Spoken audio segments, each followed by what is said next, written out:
allez bien. Je vous retrouve aujourd'hui pour une nouvelle vidéo au fil des livres, donc comme d'habitude pour vous présenter mes 3 lectures passées. Mais bon, cette fois il y en a 4 puisque voilà, les dernières lectures étaient vraiment très courtes, donc j'ai choisi de faire comme ça.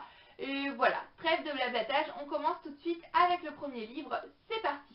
Alors le premier livre que j'ai à vous présenter, il s'agit de Of Poseidon de Anna Banks, qui est le premier tome de la trilogie de Serena Legacy. Donc les deux autres tomes sont Of Triton et Of Neptune. Et j'ai choisi de lire ce livre, je vous l'avoue, puisque j'en ai beaucoup entendu parler sur YouTube et notamment sur la chaîne de Justine de Fairy Neverland, qui est une chaîne juste géniale. Si vous ne connaissez pas, je ne sais pas où vous vivez, et je vous mets le lien de sa chaîne en barre d'infos et je vous invite vivement à aller faire un tour. Donc Justine en parlait vraiment souvent et avec beaucoup d'entrain, on voyait vraiment qu'elle aimait vraiment beaucoup ce livre et cette saga entière. Donc quand j'ai eu la possibilité de l'avoir, je me suis tout de suite jetée sur l'occasion sans vraiment savoir à la base de quoi ça parlait, mais ce fut une excellente découverte. Donc pour vous raconter un petit peu l'histoire, on suit deux personnages, celui d'Emma tout d'abord, qui est une jeune fille en apparence assez normale, elle a une vie assez banale on va dire, elle a les cheveux très blonds, la peau très blanche, si ce n'est qu'elle a la petite particularité d'avoir les yeux violets, ce qui est en soi pas courant. Peu de gens ont cette couleur d'yeux, mais bon, voilà, mis à part ça, elle a une vie tout à fait banale, jusqu'au jour où elle va rencontrer le second personnage un petit peu phare de ce roman, on va dire, qui est celui de Galen. Puisque Galen a la particularité d'avoir les mêmes yeux qu'elle, la même couleur en tous les cas. Et Galen, lui, est le prince d'un royaume, le royaume des sirènes. Il est ambassadeur, c'est son métier, c'est-à-dire qu'il vit avec les humains sur Terre pour s'assurer que les humains ne sont d'aucun danger pour son espèce. Et lorsque ces deux personnages vont se rencontrer, ça va littéralement changer la vie de l'un comme de l'autre. Pourquoi, comment, voilà, je vous laisse lire ce livre pour découvrir ces raisons. Mais ce fut une excellente découverte, j'ai tout aimé dans ce livre presque, je dirais. Les personnages tout d'abord, ils sont vraiment géniaux. Que ce soit le personnage d'Emma qui est un personnage en apparence très simple, mais voilà, on découvre que sous ses apparences simples, elle a une vie pas forcément facile. En plus, elle est pleine d'humour, voilà, il y a tout le cocktail qui fait que je pouvais aimer ce personnage, et le personnage de Galen qui est juste... Oh my god! Il est juste canon, voilà, et c'est un personnage que j'ai tout de suite adoré. En plus, j'ai adoré le style d'écriture de l'auteur qui est vraiment très fluide, très simple et plein d'humour. Franchement, c'est un livre qui m'a fait beaucoup rire. L'auteur, en plus, a su créer un monde vraiment très intéressant. On est vraiment plongé dans son monde. Elle a su créer tout un univers, voilà, tout l'univers des sirènes avec une histoire du royaume et tout. C'est vraiment très intéressant. Et rien que pour ça, ça vaut le coup de lire le livre, les personnages sont géniaux. L'intrigue également, il y a plusieurs petites intrigues, mais l'intrigue en soi est très bien menée. Voilà, c'est tout le cocktail, je ne sais pas trop quoi dire sur ce livre, à part qu'il est génial, qui font que ce livre est vraiment super. J'ai pas mis un coup de cœur, puisque j'ai eu un petit peu de mal à rentrer dedans au début, mais si je serais rentrée un petit peu plus rapidement dedans, je pense que ça aurait été un coup de cœur. La fin est juste pas possible, voilà, c'est une fin qui m'a lésée sur ma faim, c'est le cas de le dire. J'étais scotchée en train de lire mon livre et là, c'est pas possible, c'est pas possible, c'est pas possible. Et malheureusement, je n'ai pas le second tome, donc je vais devoir attendre un petit peu pour savoir la suite, mais c'est une attente qui est super dure à tenir, puisque voilà, on sort sur une fin pleine de suspense quoi, et c'est un petit peu dur de tenir pour les prochains tomes. Après, si vous voulez vous lancer dans la VO, ce livre-ci est quand même assez abordable franchement, et c'est tellement drôle, c'est tellement frais, c'est tellement super qu'on tourne les pages sans s'en rendre compte, même en anglais, et c'est juste génial. En plus, l'objet livre est magnifique, je sais pas si vous voyez là, il y a des reflets, la tranche, et voilà, je trouve l'objet livre juste sublime, et l'histoire est tout aussi sublime, donc je vous invite vivement à vous lancer. Ensuite, le deuxième livre que j'ai à vous présenter, il s'agit de Le tailleur de pierre, de Camilla Lackberg, paru aux éditions Actes Sud dans leur collection Actes Noirs. Donc là, c'est le troisième tome de la saga Patrick and Storm, Erika Fad, qui se passe à Shalbaka. Ça fait un petit moment, je pense que je vous parle de cette saga, que je poursuis toujours avec un grand plaisir. Donc là, dans ce tome-ci, on retrouve bien sûr les personnages de Patrick et d'Erika, ainsi que tous les personnages du commissariat de Tanumshid, voilà les personnages qui sont présents dans les autres tomes. Et l'enquête de ce livre va porter sur un meurtre qui a eu lieu à Djalbaka. En apparence, ce n'est pas un meurtre, puisqu'une jeune fillette de 7 ans a été retrouvée noyée dans la mer, mais après analyse, il s'avère que l'eau qu'elle a dans le corps, qu'elle a dans les poumons, est de l'eau douce avec du savon. Donc ce n'est absolument pas possible que cette fillette se soit noyée dans la mer. Donc Patrick et tout le commissariat de Tanuchid vont être mis sur l'enquête. En parallèle de cette enquête faite par Patrick, on a, donc, comme d'habitude, toute la vie privée des autres personnages, la vie privée d'Erika. Ça, c'est vraiment très intéressant, c'est une chose que j'aime beaucoup dans ce roman. Mais là, en parallèle, on a un petit peu une autre histoire, l'histoire d'Agnès, qui est une femme. L'histoire se passe en 1926 et elle est femme de tailleur de pierre, donc comme l'indique le titre. En apparence, au début, on se dit que ces histoires n'ont absolument aucun rapport l'une avec l'autre. Et finalement, à la fin, tout ça se lie et c'est juste génial. L'intrigue, encore une fois, est très bien menée de la part de l'auteur. Elle a vraiment un don pour ça, c'est une chose que j'aime vraiment beaucoup. Le suspense est super bien mené. C'est toujours un plaisir de retrouver tous ces personnages. Les nouveaux personnages également qui sont présents, qui arrivent dans la saga, qui arrivent dans le roman et qui sont présents pour l'enquête, sont des personnages très intéressants. Encore une fois, l'auteur a su vraiment leur créer toute cette personnalité, tous ces traits de caractère, et je trouve qu'elle a vraiment un don pour ça. Elle s'est créée des personnages, plein de personnalités, voilà, des super personnages, et ça c'est une chose que j'aime beaucoup dans ces romans. J'aime également suivre voilà, l'évolution, comme je le disais, de la vie privée, que ce soit du personnel du commissariat, que ce soit de Patrick et Erika, que ce soit de Anna, voilà, tous ces personnages. Je trouve ça vraiment très intéressant de ne pas avoir seulement l'aspect enquête, l'aspect voilà, policier.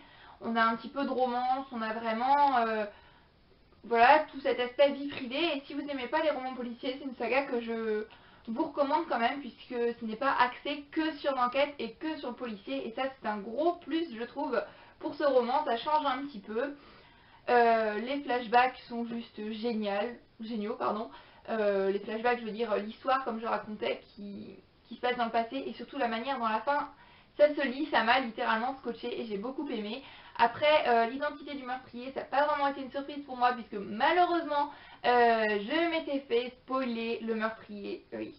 La chose la plus affreuse qui puisse vous arriver quand vous lisez un roman policier. Mais bon, c'est pas grave, parce que je trouvais ça très intéressant quand même de découvrir pourquoi c'était cette personne, comment elle avait fait ça. Voilà, surtout pourquoi, c'est le plus important, et comment la police, voilà, comment elle allait réussir à venir sur les pas de cette personne. J'ai trouvé ça vraiment très intéressant, même si j'aurais quand même aimé avoir l'aspect surprise. Bon, j'ai un petit peu crié quand je me suis fait spoiler, mais c'est pas grave, voilà, c'est passé. Et il arrive des événements à la fin du livre, outre la résolution de l'enquête, qui me donne juste envie de lire le prochain tome pour savoir ce qu'il arrive au personnage. C'est juste pas possible, et c'est une saga vraiment géniale que je ne peux que vous recommander. Quand je l'aurai terminée, bon, elle n'est pas encore terminée, mais je pense vous faire une revue saga, puisque c'est une saga qui mérite vraiment une vidéo rien que pour elle toute seule. Elle est géniale. On passe maintenant aux autres livres que j'ai à vous présenter. Donc là, on va complètement dans un autre genre, avec Madame Pamplemousse et ses fabuleux délices de Rupert Kingfisher, illustré par Sue Ellard, paru aux éditions Albin Michel Jeunesse dans leur collection Witty. Alors ce livre-là, je trouve d'abord l'objet livre juste sublime. Voilà, je ne sais pas si vous allez voir ici, mais il y a des reflets. Voilà, je le trouve juste super mignon. À l'intérieur, vous avez des illustrations super sympas, je trouve. Puis j'avais entendu beaucoup de bien de ce livre sur la blogo, sur YouTube. Donc quand j'ai pu l'emprunter à la bibliothèque, je me suis tout de suite lancée. Et voilà, je ne regrette pas encore une fois. YouTube et la blogo me font faire de super découvertes. C'est pas un livre vers lequel je pense que je me serais tournée obligatoirement, mais j'ai vraiment beaucoup aimé. Donc pour l'histoire, là on va suivre le personnage de Madeleine qui tous les étés doit aller travailler dans le restaurant de son oncle qui s'appelle le cochon hurleur. Bon, son oncle est complètement détestable, mais cet été-là, ça va un petit peu changer puisqu'elle va découvrir la boutique de Madame Pamplemousse, la boutique des fabuleux délices, une boutique assez particulière. On y trouve des cornes de vélociraptor ou bref ce que vous voulez, toutes les choses les plus étranges possibles. Et il va arriver plein de choses cet été-là dans la vie de Madeleine du fait de cette rencontre. Je vous en dis pas plus et vous laisse découvrir ce livre. L'univers que l'auteur a créé est génial. Voilà, on sent vraiment un amour pour la cuisine avec une touche de magie. C'est frais, c'est détente. C'est une vraie petite gourmandise et c'est un super moment à passer. Les personnages sont juste super et super attachants. Le personnage de Madeleine surtout, voilà, c'est un personnage que je trouve juste trop chou et dont je me suis attachée à elle dès le début. Je trouve ça également assez mignon, on va dire, assez drôle que tous les personnages aient des noms d'aliments. Donc on va trouver Monsieur et Madame Cornichon, son oncle il s'appelle Monsieur Lard, voilà, Madame Pamplemousse, le chat il s'appelle Camembert. Voilà, tout ça, c'est peut-être juste un petit détail, mais moi ça m'a fait sourire à chaque fois que je voyais un nouveau nom et que ça avait encore un nom de nourriture. Donc voilà, c'est un petit roman, ça se lit vraiment très très vite. Je vous dis, je mets à peine 1 heure à lire un roman comme ça, mais c'est un super moment quand même. C'est un moment détente, ça permet de se poser et c'est génial, c'est rafraîchissant. Et voilà, je ne peux que vous recommander pour les petits et pour les grands. En plus, la police d'écriture est juste énorme, voilà, en plus des illustrations. Donc je pense que pour les petits qui ne lisent pas encore très très bien au point de lire des gros pavés de 500 pages ou des romans de 300 pages, là ça fait quand même 120 pages, c'est écrit gros, il y a les illustrations comme je vous disais, donc je pense que ça peut être sympa à offrir ou à prêter à des enfants qui sont peut-être pas en CP mais en CE1, CE2, voilà, qui commencent un petit peu à lire et qui ont envie de lire autre chose que les premières lectures parce que c'est vraiment super sympa. En plus, l'univers est vraiment top.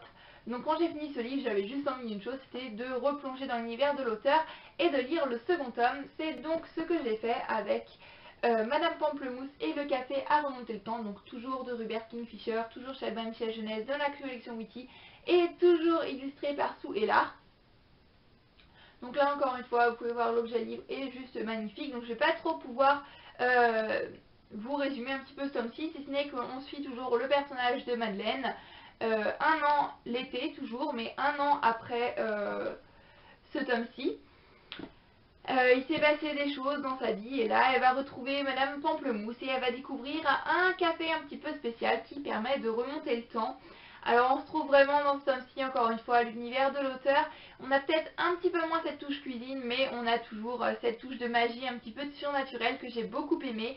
Ce tome-ci, je pense que je l'ai moins aimé que l'autre, mais il est très très intéressant puisqu'il y a des voyages dans le temps et dans l'espace, comme c'est dit dans le 4e de couverture. Donc on va se retrouver avec nos personnages plongés dans le paléolithique, en passant par l'Écosse en 1933 pour aller rencontrer le monstre du Loch Ness. Et voilà, c'est tout ça, c'est un petit peu fou, mais c'est juste ce qui rend ce livre génial. C'est un voyage avec ces personnages à différentes époques, à différents endroits, et c'est juste top.